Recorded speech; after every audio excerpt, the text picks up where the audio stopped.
சித்தப்பா, சாமுண்டீஸ்வரி தனியா வர நம்ம ஆட்களை வச்சு அவளை ஊரு முன்னாடி அசிங்கப்படுத்த இதான் சரியான சந்தர்ப்பம். நீங்க ஆரம்பிங்க சித்தப்பா. அவ்வளவுதானே, பண்ணிடுவோம்.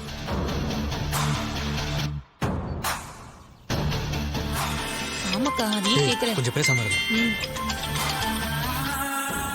ஐயா சொல்லுங்கய்யா. டேய், நம்ம ஆளுங்களை எங்கடா இருக்காங்க? எல்லாரும் இங்கதான் இருக்காங்க. சரி சரி, அந்த சாமுண்டீஸ்வரி அங்க வர்றா பாரு. அவ வரும்போது அவ காது பட கோவில நடந்த எல்லா விஷயத்தையும் பேசுங்க. நீங்க பேசுற பேச்சுல அவ அவமானப்பட்டு திருச்சி ஓடணும்.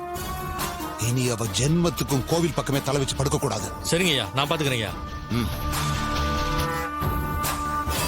இந்தா போன வச்சுக்க. வாங்க அங்க போலாம். வா.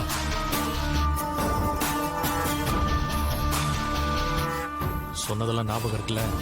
தோ வராங்க பாரு, இவங்க தான் இந்த ஊர் பஞ்சாயத்து தலைவி. ஓ, அந்த மச்சக்கண்ணி இவங்களோட புருஷன் தானா?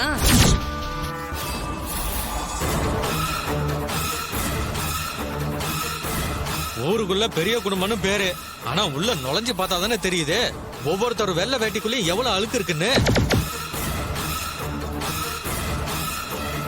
பொண்ணுக்கு 4 பொண்ணுங்க இருக்கு.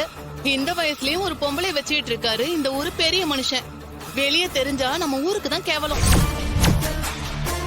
நல்ல வேலை, கலச பூஜை நின்னு போச்சு. இந்த மாதிரி ஆளுங்க கோயில் மரியாதையை ஏத்துக்கிட்டா நம்ம ஊர் மரியாதை என்ன ஆகுறது?